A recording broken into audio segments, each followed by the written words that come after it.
Ang Kabataan Express ay hatid sa inyo ng UNICEF.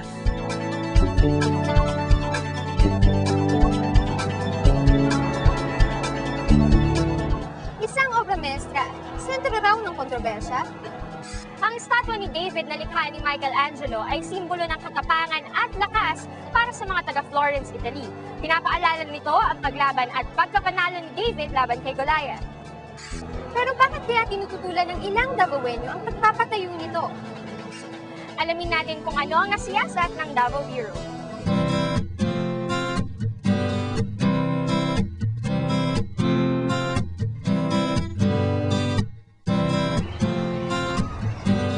Sino ang mag-aakalang ang isang estatwa ay maaaring maging kontrobersyal?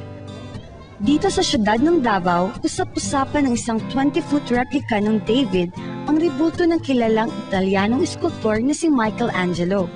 Ito ay itinayo sa Matina, Davao City ni Mr. Teodorico Adarna, isang negosyante, para sa kanyang Baywalk Park project. Ayon sa mga panayam kay Mr. Adarna, itinayo niya ang parke para sa kasisiyan ng mga mamamayan. Pero ayon sa mga otoridad, kailangang tanggalin ang rebulto at itigil ang Baywalk project.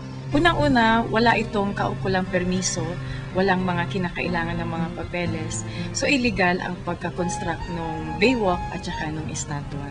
As early as 2001, meron silang sinimulan na improvement dyan. At nung pa nga, nung panahon na yon, sinabi na kailangan itigil nila hanggat wala silang may papakitang environmental clearance certificate galing sa DNR at building permit galing sa pamahalaang syudad. Dahil dito, pinag-aralan ng mga kinauukulan kung anong gagawin sa naturang rebulto. Ang ginawa naman ng aming alkalde ay pinapag-aral kami dun sa impact and or effects of an order of demolition to be issued para buwagin at sirain ng estatwa. At ang reaksyon ng ibang meron ding mga improvements dyan ay lalo lang yung mga maliliit na nagninegosyo dyan. Paano daw sila, saan sila pupunta?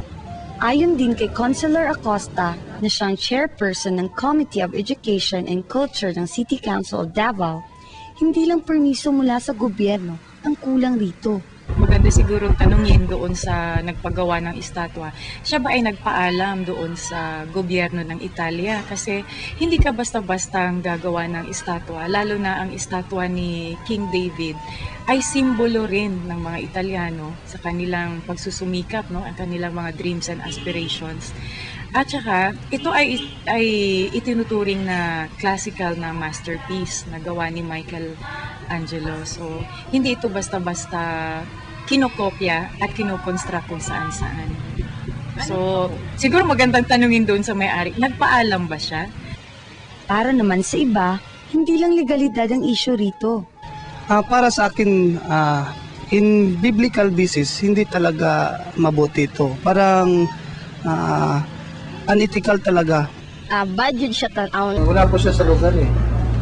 Kasi dapat yung mga estatwa, kung nasa harapan ng museum yan, angkop at posibleng ma-appreciate in the proper way that it should be appreciated.